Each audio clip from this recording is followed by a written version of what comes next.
Saint Joseph of Cupertino, dalam dialek Italia, Giuseppe da Cupertino, adalah seorang biarawan Fransiskan konventual Italia, yang dihormati sebagai mistikus dan orang suci dalam agama Katolik.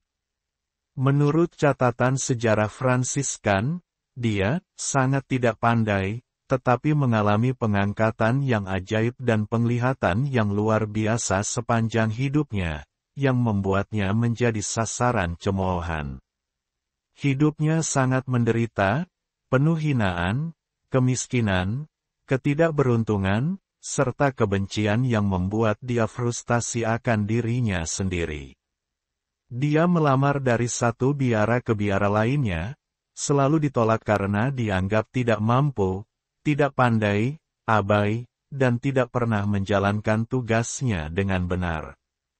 Tapi Tuhan kita berkehendak lain, dia dibekali rahmat luar biasa, serta ditakdirkan menjadi seorang imam Katolik, bahkan diangkat menjadi orang suci Katolik. Bagaimana kisah perjalanan hidupnya? Mari kita ikuti kisah perjalanan hidup seorang Santo Joseph dari Cupertino ini, yang penuh kesedihan, rahmat dan keajaiban. Joseph dilahirkan pada tanggal 17 Juni tahun 1603, ayahnya bernama Felis Desa dan ibunya Francisca Panara, berasal desa Cupertino, di wilayah Apulia, Kerajaan Napoli, Italia. Ayahnya Felis Desa seorang tukang kayu yang baik, tapi hidupnya miskin.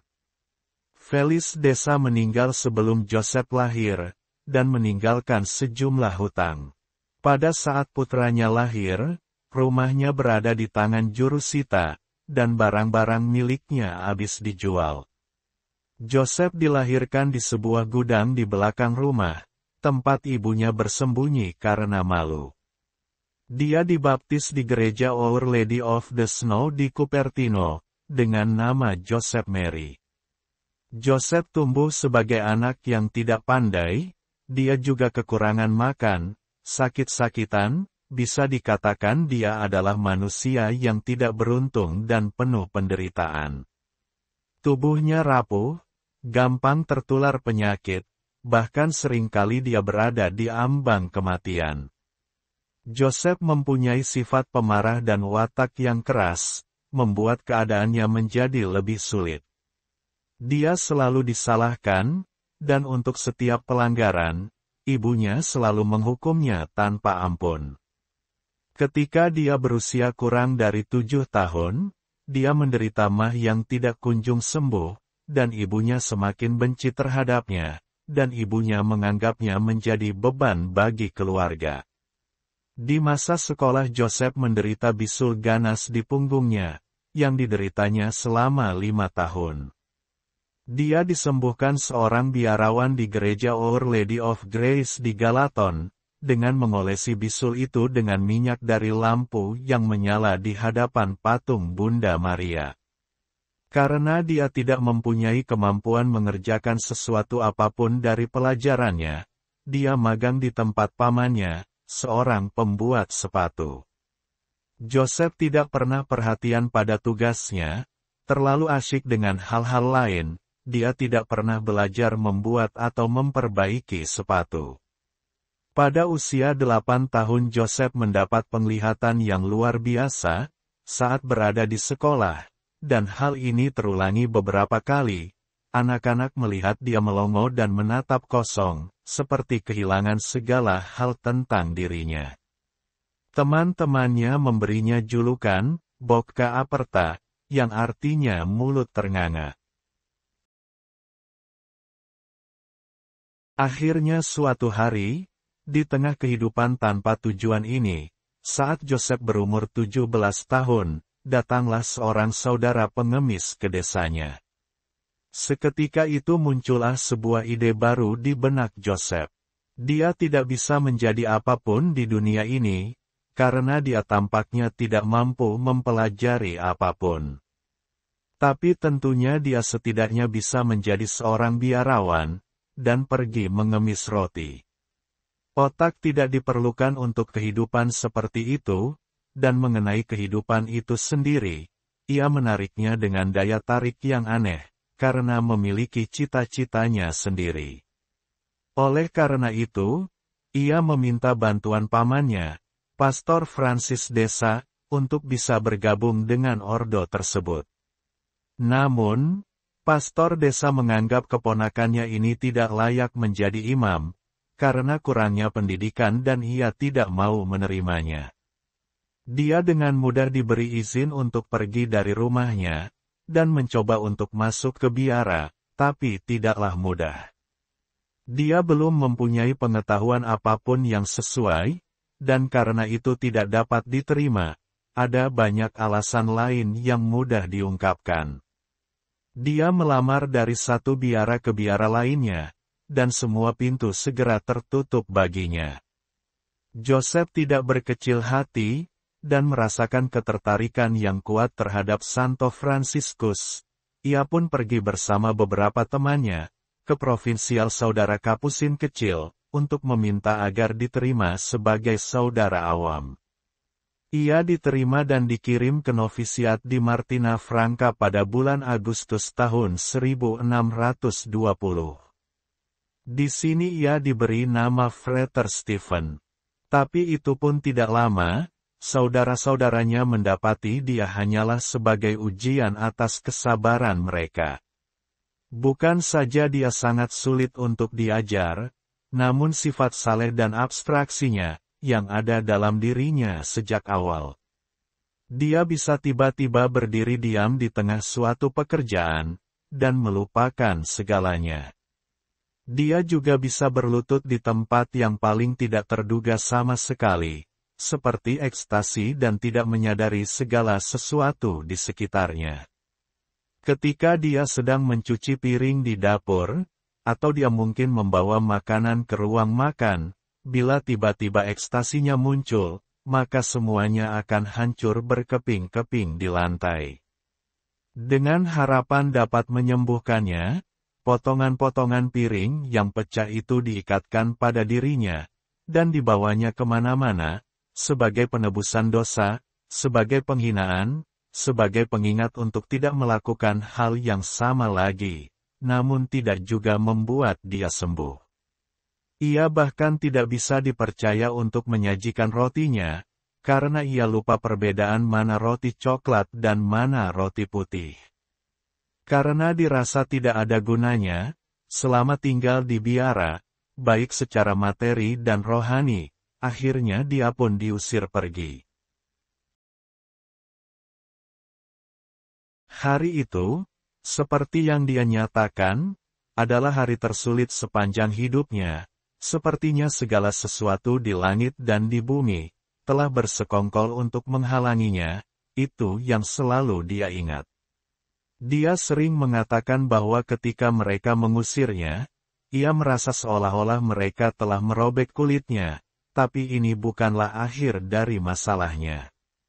Suatu ketika dia siuman dari pingsannya, di jalanan, dia menemukan bahwa dirinya telah kehilangan beberapa pakaiannya. Keadaannya kini tanpa topi, tidak punya sepatu bot atau stocking, yang ada hanya mantelnya yang sudah dimakan ngengat dan usang. Kondisinya terlihat sangat menyedihkan, ditambah lagi, ketika dia melewati sebuah istal di jalan kecil, beberapa anjing menyerangnya, dan merobek-robek sisa kainnya hingga membuatnya lebih compang-camping. Setelah melarikan diri dari anjing-anjing itu, Joseph yang malang berjalan dengan susah payah, dan apa yang akan terjadi selanjutnya.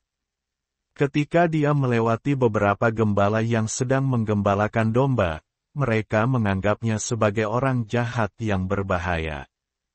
Ketika ditanya, dia tidak dapat memberikan penjelasan, mereka pun memukulnya. Untunglah salah satu dari mereka merasa sedikit kasihan, dan membujuk teman-temannya untuk melepaskannya. Tapi masalahnya belum selesai sampai di situ saja, dia sepertinya hanya berpindah saja, dari satu masalah ke masalah lainnya. Baru saja dia melangkah agak jauh, ia bertemu seorang bangsawan menunggang kuda, bangsawan tersebut melihatnya sebagai seorang gelandangan mencurigakan, yang tidak mempunyai tujuan masuk ke wilayah itu. Joseph pun diserahkannya kepada polisi. Setelah memeriksanya, polisi menyimpulkan bahwa dia terlalu bodoh untuk disakiti, dan mereka pun melepaskannya. Akhirnya, dalam keadaan compang-camping, babak belur, dan kelaparan, Joseph tiba di sebuah desa di mana salah satu pamannya tinggal. Pamannya adalah seorang pedagang yang cukup kaya di sana. Joseph berharap dia bisa diterima di sana untuk mengawali hidup barunya, namun sayangnya dia salah. Sang paman melihat keponakan seperti Joseph, yang muncul dengan kondisi yang mengenaskan dan menjijikkan bagi mereka. Pamannya merasa malu untuk mengakui Joseph sebagai keponakannya, dia pun mengusirnya. Akhirnya dia sampai di kampung halamannya, dan menuju rumah ibunya. Dengan ketakutan dan gemetar, dia membuka pintu dan di dalam dia menemukan ibunya. Saat dia berbaring di kaki ibunya berkata, "Kamu telah diusir dari rumah biara, kamu telah mempermalukan kami semua. Kamu tidak ada gunanya, kami tidak punya apa-apa untukmu di sini. Pergilah, mau masuk penjara, pergi ke laut, atau pergi kemanapun yang kamu mau. Jika kamu tetap di sini, tidak ada yang bisa kamu lakukan selain kelaparan." Demikian ucap ibunya. Ibunya menemui saudara ayahnya, Francis Desa, seorang pastor Fransiskan, yang memegang jabatan penting di sana, memohon agar putranya Joseph diambil kembali ke biara. Namun keputusan para Fransiskan tetap menolaknya. Mereka lalu memberikannya pada ordo ketiga, dan mempekerjakannya di kandang, sebagai penjaga keledai milik biara. Kemudian terjadilah perubahan pada Joseph, dia menjalankan tugasnya cukup baik. Sekarang jelas baginya, bahwa dia tidak akan bisa menjadi seorang Fransiskan, tapi setidaknya dia bisa melayani mereka. Dia tidak meminta keringanan, dia menerima pakaian dan makanan yang mereka berikan, dia tidur di papan di kandang, dan itu sudah cukup baginya. Walaupun dia seorang yang bodoh, tapi Joseph pada dasarnya mempunyai hati yang selalu gembira, betapapun besar masalahnya. Lambat laun hal ini menjadi perhatian. Sikapnya yang murah hati, mulutnya yang ramah membuat orang mempercayainya, terlihat bagaimana dia disambut di antara para orang miskin. Di antara orang-orang miskin, keanehannya bisa dipahami dibandingkan dengan orang lain. Karena keseriusan dan pembawaannya yang baik, dia dipertimbangkan untuk bisa diterima menjadi seorang Fransiskan. Masalah ini dibahas oleh komunitas, kasusnya dikirim ke Dewan Provinsi untuk dipertimbangkan dengan baik, diputuskanlah, untuk memberinya kesempatan dipersidangkan lagi. Joseph bisa diterima menjadi anggota ordo dengan syarat, mengirimnya untuk sekolah, agar dia bisa belajar cukup banyak, untuk ditahbiskan, namun usaha ini tampaknya sia-sia. Dia tidak pernah bisa memuaskan para pembimbingnya. Untuk menguraikan Injil hari Minggu, ia belajar membaca dengan susah payah, ditambah tulisannya yang amat buruk. Dia hanya fasih berbicara dengan pengetahuan yang tidak ada di buku. Hal yang luar biasa terjadi, saat uskup mengujinya dengan membuka perjanjian baru secara sembarangan, matanya tertuju pada teks Beatus Venter Qui te portavit, atau Injil Lukas 11, ayat 27, dan dia meminta Joseph untuk berceramah tentang teks itu. Yang mengejutkan semua orang yang hadir, Joseph memulai, dan sepertinya dia tidak akan pernah berakhir, dia seperti seorang magister teologi yang tenggelam dalam tema favoritnya. Tidak ada keraguan mengenai pemberian diakonat kepadanya. Akhirnya uskup, yang merasa sangat puas dengan apa yang telah didengarnya, mempersingkat ujiannya, dan lulus ujian lainnya tanpa ragu. Joseph termasuk salah satu kandidat yang beruntung karena tidak dimintai persyaratan lainnya, dan ditahbiskan bersama saudara lainnya, pada saat dia berumur 25 tahun. Joseph yang sederhana dengan ketulusan yang luar biasa, di balik kebodohan dan perilaku anehnya. Dia sering pergi mengemis untuk saudara-saudaranya, dan pulang ke rumah dengan karung penuh, tetapi pulang tanpa sandal, atau ikat pinggang, atau rosario, atau bahkan bajunya. Saudara-saudaranya di antara orang-orang miskin telah mengambilnya, sebagai kenang-kenangan. Orang-orang miskin di desa-desa, menunjukkan kepadanya rasa hormat dan persahabatan yang khas, tapi dia selalu menganggap dirinya sebagai salah satu dari mereka, bahkan lebih rendah dari mereka, dan mereka pun bersikap baik padanya karena rasa kasihan.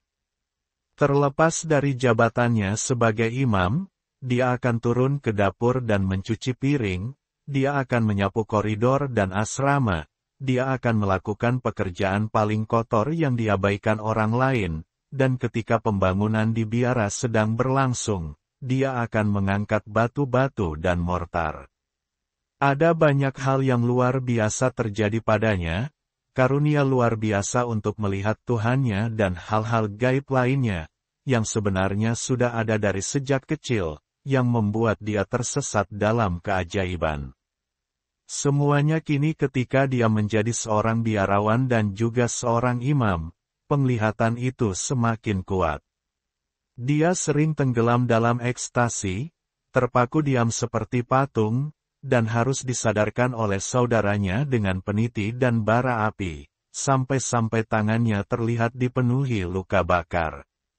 Joseph menghabiskan waktu berjam-jam sendirian di kamarnya, bermeditasi dan sering ditemukan berkeliaran dalam keadaan linglung. Kadang para biarawan menemukannya di tempat yang berbeda, seperti kapel Saint Barbara yang berada di dekat biara. Dia sendiri tidak mengetahui bagaimana bisa sampai ke tempat tersebut. Ini mungkin cara Tuhan mempersiapkan dia untuk misi khusus dengan memberinya karunia kontemplasi.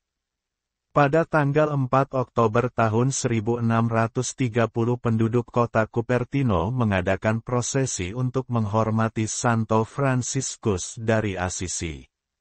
Joseph sedang membantu prosesi tersebut ketika tiba-tiba dia mengalami levitasi atau melayang ke udara tak bergerak di hadapan orang banyak. Ketika dia akhirnya turun, dia sangat malu sehingga dia lari ke rumah ibunya untuk bersembunyi dari orang banyak. Ini adalah penerbangan pertama dari banyak levitasi lainnya. Dia dijuluki orang suci yang terbang. Dia melakukan bentuk penyiksaan diri yang paling parah. Misalnya, ia mencambuk dirinya sendiri berjam-jam, hingga berdarah. Dia menolak makan roti, daging, atau minum anggur, dan hanya hidup dari buah-buahan, atau tumbuh-tumbuhan. Hal ini menyebabkan kesehatannya memburuk dan seringkali membuatnya pingsan. Menurut catatan kesaksian, Santo Joseph mengalami levitasi selama hidupnya lebih dari 70 kali, di waktu dan tempat yang berbeda-beda. Diangkat ke udara dalam keadaan ekstasi sambil merenungkan Tuhan dan cinta Kristus. Berikut ini beberapa kisah levitasinya. Pada suatu malam Natal, ketika Joseph mendengar musik dari beberapa gembala bergabung, dalam merayakan kelahiran Kristus, dia mulai menari dan bernyanyi dengan gembira, terbang seperti burung, ke altar yang tinggi. Dia melayang di sana selama sekitar 15 menit tanpa tersentuh lilin yang menyala. Pada kesempatan lain, dalam perayaan untuk menghormati Santo Fransiskus, Joseph naik ke atas mimbar, dan diam di sana selama beberapa waktu dengan tangan terentang dan lutut ditekuk. Di lain waktu, pada malam Kamis Putih, ketika dia sedang berdoa, tiba-tiba dia bangkit dan terbang, menuju siborium berisi sakramen Maha Kudus, dan ketika atasannya memanggilnya, barulah dia mengembalikannya ke tempat semula. Di lain waktu, Joseph hadir bersama beberapa biarawati di gereja Saint Clare di Cupertino. Segera setelah paduan suara mulai bernyanyi, dia menggandeng tangan Bapa Pengakuan Biara, dan mengangkatnya dengan kekuatan supernatural dari lantai dan menari-nari bersamanya di udara. Salah satunya juga terjadi di hadapan Paus Urbanus ke-8. Pada kesempatan ini Joseph berada di Roma untuk menemani Menteri Jenderal. Dan ketika dia memberi penghormatan kepada Bapa Suci, dengan cara mencium kaki Paus dengan dipenuhi rasa hormat, ini membuat tubuhnya terangkat ke udara. Ketika Menteri Jenderal memerintahkannya untuk turun, barulah dia turun. Suatu ketika Joseph sedang bepergian dengan imam lain, mereka memasuki sebuah desa kecil. Saat memasuki gereja, pastor itu bertanya, apakah sakramen Maha Kudus disimpan di sana? Joseph berkomentar bahwa dia tidak mengetahuinya, dan dengan itu dia menangis keras-keras. Lalu terbang menuju tabernakel dan secara ajaib dia tahu, bahwa sakramen Maha Kudus hadir di sana. Kegembiraan ini tentu mempunyai pengaruh pada banyak orang, mereka mengelilingi altar untuk menyentuh orang suci itu, ketika dia sedang memimpin misa. Beberapa orang mencoba menguji ketidakpekaan dia, menyentuhnya dengan api, atau dengan menusuknya dengan jarum. Joseph selalu berusaha untuk meniru bapa rohaninya, Santo Fransiskus dari Assisi. Dikatakan dia adalah reinkarnasi Santo Fransiskus tersebut. Kekuasaan atas alam, atas burung dan binatang di padang, melebihi kekuasaan bapanya, Santo Fransiskus dari Assisi, dan Joseph menggunakan kekuatannya dengan main-main, sebagaimana Santo Fransiskus menggunakannya. Tidak jauh dari biaranya ada sebuah biara-biarawati, di mana Joseph kadang meminta sedekah. Suatu hari, ketika mereka bersikap baik padanya, dia berkata sambil tertawa, bahwa sebagai imbalan atas kebaikan mereka, dia akan mengirimkan seekor burung untuk membantu mereka bernyanyi. Benar saja, seekor burung pipit terbang di dekat jendela kantor mereka, dan waktu mereka bernyanyi burung itu juga bernyanyi. Ketika kantor selesai dia terbang lagi. Dan begitulah yang terjadi setiap hari, pagi dan sore, burung pipit itu ada di sana, menemani para biarawati itu. Namun suatu hari seorang saudari yang lewat, dia mendorongnya, burung pipit langsung terbang keluar dan tidak kembali lagi. Ketika Joseph berikutnya datang ke biara, para suster memberitahunya bahwa burung pipit itu telah hilang, namun mereka tidak memberi tahu alasannya. Dia sudah pergi, dan memang benar, kata Joseph, dia tidak datang kepadamu untuk dihina. Namun, ketika biarawati itu berjanji akan menebus kesalahannya pada burung pipit itu, pada waktunya dia muncul kembali, dan bergabung di kantor seperti sebelumnya. Selanjutnya burung pipit menjadi begitu akrab, sehingga para biarawati bisa bermain dengannya. Salah satu dari mereka mengikatkan bel kecil ke kakinya. Semuanya berjalan dengan baik hingga Kamis Putih, pada hari itu dia tidak muncul, juga selama sisa pekan suci. Ketika Joseph berkunjung pada hari Sabtu suci untuk menerima persembahan Paskahnya, mereka memberitahu dia, bahwa burung pipit telah pergi. Tidak heran, jawab Joseph, aku memberikan dia kepadamu untuk bergabung dalam musikmu, kamu seharusnya tidak menjadikannya, seorang yang membunyikan lonceng. Lonceng tidak dibunyikan pada hari-hari pekan suci ini. Tapi aku akan memastikan dia pasti kembali. Burung pipit itu pun kembali lagi dan tidak pergi lagi, selama Joseph masih berada di lingkungan tersebut. Ini adalah kisah ajaib dari sekian banyak keajaiban dalam kehidupan hamba yang dikasihi Tuhan ini. Joseph sangat senang berkomunikasi dengan penduduk desa, terutama para gembala di lingkungan sekitar. Biasanya pada setiap hari Sabtu, di sebuah kapel kecil di sudut halaman biara, dia di sana bersama para gembala dan dipenuhi oleh orang-orang dari desa, untuk mendaraskan litani Bunda Maria dan doa-doa lainnya. Jemaatnya biasanya cukup banyak. Pada suatu hari Sabtu Joseph pergi ke kapel seperti biasa, dia tidak menemukan seorang pun di sana. Saat itu adalah waktu panen, para penggembala dan penduduk desa sedang berada di ladang, dan lupa memberitahunya bahwa hari itu mereka tidak bisa datang. Joseph yang tidak mengetahui alasannya, dia berbicara pada dirinya sendiri katanya, sifat manusia yang berubah-ubah dalam pelayanan kepada Allah. Sambil berbicara dia melihat ke lembah di kejauhan domba-domba di ladang, yang hanya ditemani beberapa anak-anak. Joseph pun meninggikan suaranya, dan berseru, "Domba Tuhan," serunya, "datanglah padaku, datang dan hormati Bunda Allah, yang juga adalah ibumu." Segera domba-domba di sekeliling melihat ke atas.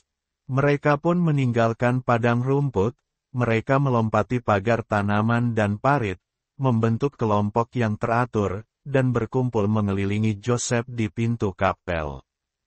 Ketika semua sudah berkumpul, Joseph berlutut dan mulai.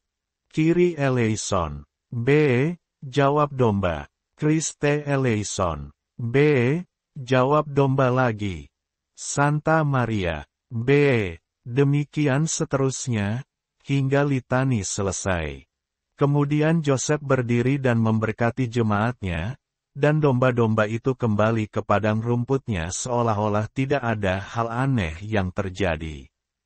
Ada suatu kejadian yang lain lagi, pada suatu hari terjadilah badai es besar, yang menewaskan sekawanan domba di peternakan terdekat. Joseph ke sana dan ikut serta mengumpulkan tubuh-tubuh domba yang sudah mati, sambil berkata, "Bangkitlah dalam nama Tuhan," hingga semua domba itu hidup kembali. Masih ada banyak mukjizat yang dilakukannya, dan ini sebagian kecil dari itu. Ketika dia menyentuh mata yang buta, maka mereka akan melihat. Ketika dia mengangkat anak yang sakit, maka anak itu pun segera sembuh. Seorang gadis lumpuh, karena penyakit campak yang parah, dan melalui perantaraannya, dia pun sembuh. Sebuah kota dilanda kekeringan ekstrim, mereka memohon kepada Joseph untuk berdoa memohon hujan, dia melakukannya dan kekeringan pun berhenti. Dia selalu disambut, seperti seorang nabi, karena banyak penerbangannya di depan ribuan orang, dan dia menyembuhkan banyak orang sakit secara instan. Dia sering kembali ke biara dengan pakaiannya yang terkoyak, karena orang-orang berusaha mendapatkan apa yang bisa mereka ambil, untuk dijadikan sebagai relik. Pada tanggal 26 Mei tahun 1636, dia dilaporkan oleh Monsignor Joseph Palamola, ke Vikaris Apostolik. Dia menuduh Joseph mengaku seolah-olah dia seperti Mesias dan membuat tipu muslihat agar orang-orang percaya bahwa tipuannya sebagai mukjizat. Dan pada tanggal 21 Oktober tahun 1638 Joseph dipanggil untuk diadili di hadapan para inkuisitor Napoli. Para inkuisitor memeriksanya, setelah pengujian ketat, mereka tidak dapat menghukumnya atas apapun. Joseph merasa tidak nyaman dengan kondisi itu, ketika dia sedang berdoa memohon bimbingan, pada tanggal 2 Agustus tahun 1637, Bunda Maria menampakkan diri kepadanya. Sambil menunggu persidangan ini, dia ingin melakukan jalan salib di sepanjang jalan menuju gereja Grotella. 10 orang mencoba memasang salib terakhir pada tempatnya, tetapi mereka tidak dapat mengangkatnya. Joseph dengan perasaan gembira, dia terbang dan mengangkat salib itu, dan menempatkan pada tempatnya. Pada tanggal 21 Oktober tahun 1638, Joseph didampingi oleh 2 orang saudara, pergi ke Napoli. Mereka berjalan ratusan mil, mendaki gunung dan bukit saat cuaca buruk selama 1 bulan, menghindari jalan utama, sesuai yang diperintahkan oleh kantor suci. Keesokan harinya, setelah tibanya di Naples, dia berangkat ke kantor pengadilan bersama Bruder Louis. Dia memperhatikan ada seorang biarawan muda di sisinya, berjalan memberinya penghiburan dan kekuatan. Sesampainya di kantor dia bertanya kepada Bruder Louis, kemana biarawan tadi, yang kini telah menghilang. Bruder Louis mengatakan bahwa dia tidak melihat seorang pun dari tadi. Joseph yakin bahwa Santo Antonius dari Padualah, yang menampakkan diri kepadanya, untuk memberinya kekuatan menghadapi inkuisisi. Dia ditahan selama beberapa minggu, dan diperiksa beberapa kali. Mereka tidak menemukan kesalahan apapun. Para hakim menyuruh Joseph merayakan misa di hadapan mereka, untuk melihat apakah sesuatu yang luar biasa akan terjadi. Tetapi selama misa tersebut, tidak terjadi apa-apa. Namun setelah misa, Bunda Maria menepati janjinya kepada Joseph. Ketika dia sedang mengucapkan syukurnya kepada Tuhan, dia terbang melintasi altar, diam di sana selama beberapa menit. Pada tanggal 9 Desember tahap akhir persidangan telah selesai dan menghasilkan pernyataan yang jelas bahwa dia tidak bersalah. Pada bulan Februari tahun 1639 ia diperintahkan menghadap Menteri Jenderal di Roma. Saat mendekati kota abadi, dia ingin memasukinya seperti yang dilakukan ayahnya, Santo Fransiskus, dalam kemiskinan. Jadi dia dan saudara Louis meletakkan koin perak terakhir mereka, di atas batu untuk kepentingan orang pertama yang lewat. Pada suatu waktu, Cupertino terancam dilanda badai hebat, namun melalui doa Joseph, badai tersebut berhenti. Ada seorang dokter dihadang 6 orang perampok sadis, dalam perjalanan pulang ke Asisi. Dengan perantaraan Joseph, dokter itu berjalan seolah-olah tidak terlihat, dia pun selamat. Suatu saat Menteri Jenderal Ordo sedang mengendarai bagalnya. Ketika ia terkejut, ia pun terjatuh dari jembatan. Dia hampir mati tenggelam. Ketika dia meminta perantaraan Santo Joseph, dia diselamatkan tanpa cedera sedikitpun. Joseph dapat muncul di 2 tempat pada waktu yang bersamaan, yang disebut bilokasi. Pada suatu kesempatan, ketika dia masih di Asisi dia terlihat di gereja kecil di Grotella, di mana dia mengalami ekstasi dan menghilang. Pada saat yang sama, bapa pengakuannya yang sedang sakit parah, melihat Joseph muncul di kaki tempat tidurnya dan meyakinkannya, bahwa dia akan sembuh. Saat ibunya, Francis sedang sekarat, dia meminta bantuan putranya.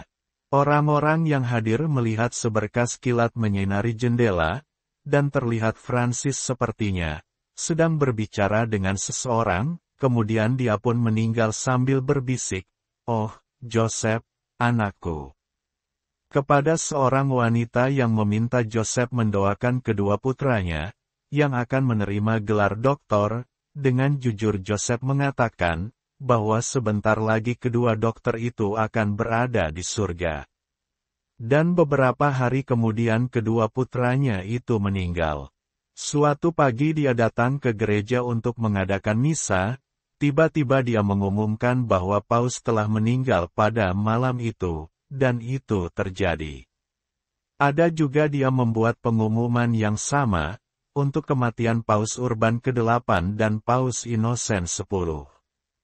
Joseph juga meramalkan kematian Pastor Palma yang akan menjadi Uskup Oria, Monsignor Roberti menjadi Uskup Lecce, Monsignor Albergati menjadi Uskup Agung Bologna, dan Kardinal Emil Altieri menjadi Paus. Pengabdian Yusuf yang besar kepada Maria, Bunda Allah sungguh luar biasa. Dia menghubungkan semua manfaat yang dia terima dari Tuhan dengan perantaraan Bunda Maria. Dia menyebut Bunda Maria adalah ibunya, dan menghiasi gambarnya dengan bunga.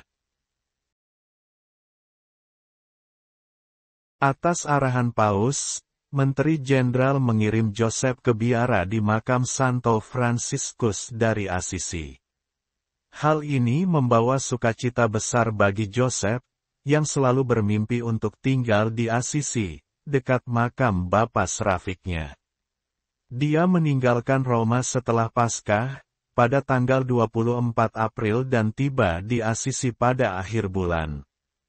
Kegembiraannya tidak bertahan lama, dia diuji dengan tidak lagi menerima penghiburan, dengan penganiayaan, godaan dan kekeringan rohani, yang dimaksudkan untuk menyucikan jiwanya. Joseph mengalami apa yang disebut sebagai malam gelap jiwa, seperti yang dialami oleh banyak orang suci. Joseph tidak lagi mengalami ekstasi dan kegersangan, saat membaca rohani, saat berdoa, dan bahkan merayakan misa. Iblis seringkali menggodanya dengan berbagai cara, hingga ia terbangun dari mimpi buruk. Serangan-serangan iblis ini, berlangsung hampir 2 tahun. Joseph meski ketakutan, dia mampu melawan dan jiwanya menjadi semakin kokoh dan kuat serta tak tergoyahkan. Anugerah supernatural Tuhan tidak membiarkan dia diuji melampaui batas kemampuannya. Dia berdoa agar diizinkan kembali ke Grotella. Menteri Jenderal, yang mendengar keresahan Joseph, memanggilnya ke Roma. Setelah tinggal sebentar di Roma, dia kembali ke Assisi. Saat memasuki gereja dia melihat gambar Bunda Maria di langit-langit mirip dengan gambar di Grotella, dan dia berteriak, "Ah, ibuku sayang, kamu telah mengikutiku," dan dia terangkat ke udara menuju gambar itu. Dewan kota dengan suara bulat mengusulkan dan menyetujui agar Joseph diangkat menjadi warga negara kehormatan Assisi. Beberapa hari kemudian, para saudara menyatakan dia menjadi anggota penuh komunitas, biara suci di Assisi. Joseph menjadi sumber penghiburan bagi semua orang.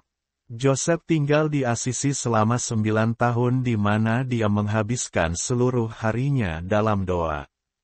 Dia merayakan misa setiap pagi setelah mengaku dosa.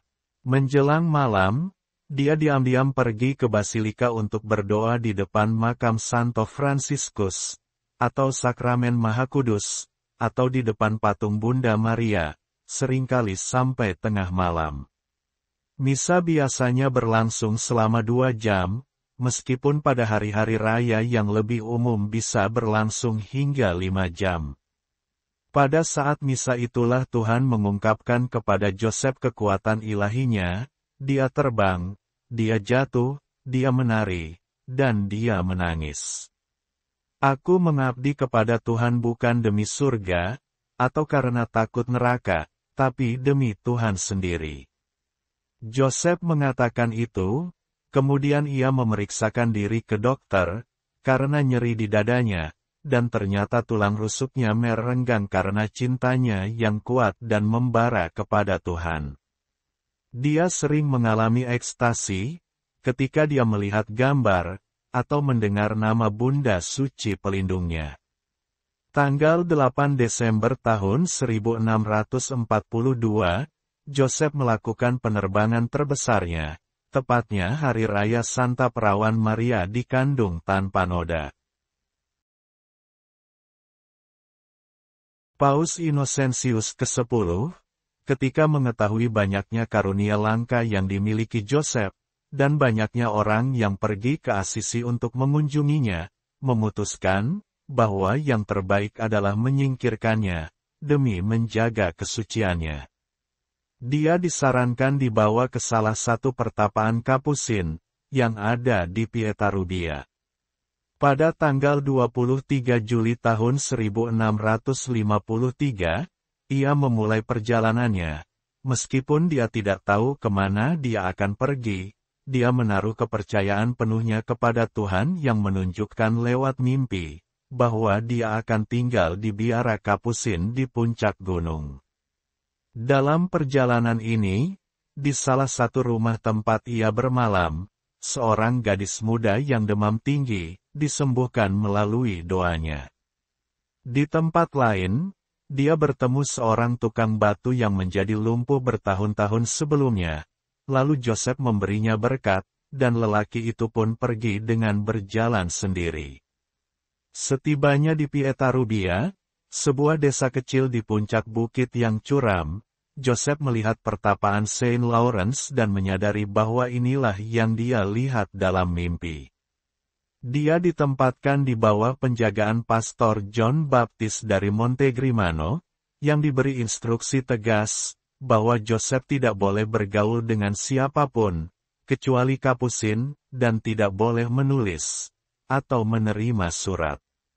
Joseph yang terus diberkati Tuhan, diberi pengetahuan tentang rahasia orang lain, kemampuan melihat masa depan, kemampuan nubuat, penampakan para malaikat dan orang suci, penampakan Yesus Kristus, dan juga ekstasi yang lebih melimpah. Di pertapaan terpencil ini, Joseph malah menjadi begitu dikenal luas. Gereja kecil menjadi penuh sesak, karena banyaknya orang yang datang ke misanya. Pada tanggal 18 Agustus tahun 1653, kantor suci melakukan intervensi dan dengan tegas, melarang umat manapun untuk menghadiri misanya. Menjelang akhir bulan September, Joseph diam-diam dipindahkan ke pertapaan Kapusin di Fossombrone. Tanggal 7 Juli tahun 1657, dia dipindahkan lagi ke Osimo. Dalam perjalanannya, banyak orang yang mengenalinya, dan mereka pun mengerumuninya, untuk menyentuhnya, meminta bantuan doanya. Ketika Joseph tiba di biara di Osimo, dia telah meramalkan bahwa dia akan meninggal di sana. Dia mengungkapkan mendekati kematiannya kepada Pastor Sylvester Evangelisti, ketika Pastor Sylvester Evangelisti kembali ke Osimo, setelah pergi selama 2 tahun. Ia bahkan meramalkan hari kematiannya, sebagai hari di mana ia tidak dapat lagi menerima komuni kudus.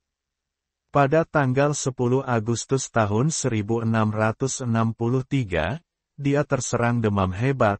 Hal ini membuatnya sangat gembira, karena dia tahu harinya sudah dekat, dia akan bersatu dengan Tuhannya. Demamnya sepertinya datang dan pergi, selama 5 hari, dia masih bisa bangun setiap pagi, untuk merayakan misa di kapel pribadinya. Pada tanggal 15 Agustus Hari Raya Maria diangkat ke surga, dia mengalami kegembiraan yang luar biasa selama misa, karena ini misa terakhir yang bisa dia rayakan.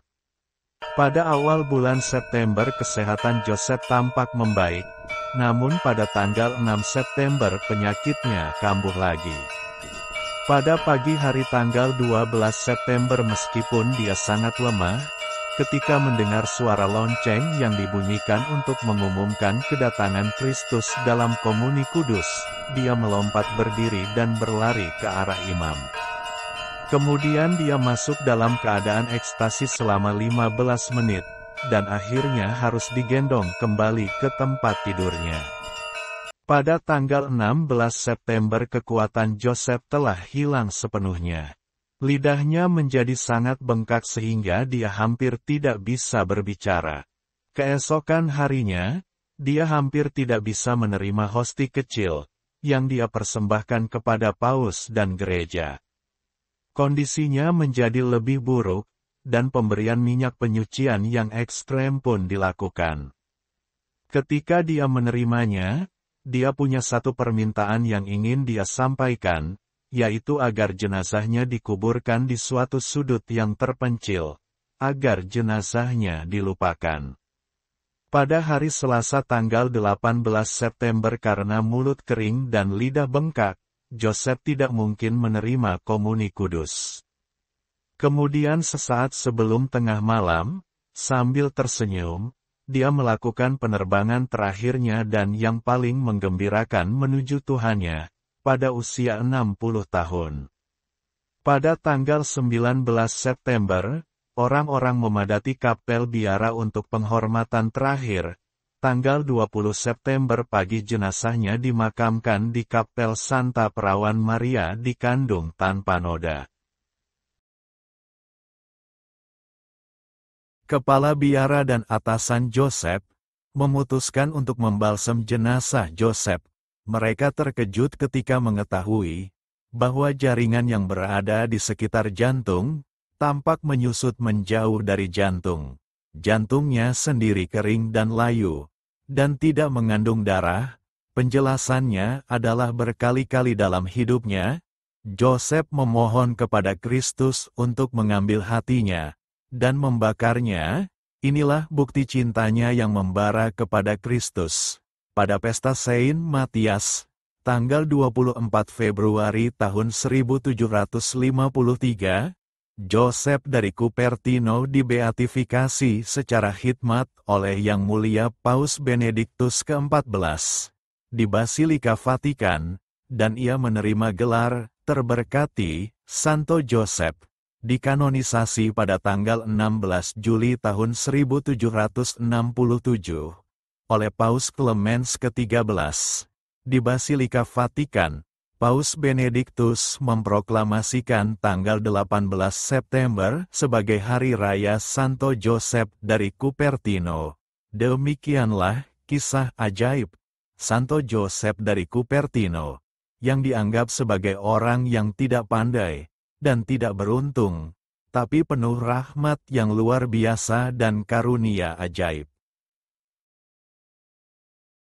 Terima kasih sudah menonton. Untuk kelangsungan channel ini, jangan lupa subscribe, like jika menyukainya, share jika bermanfaat, dan komen. Tuhan Yesus memberkati. Amin.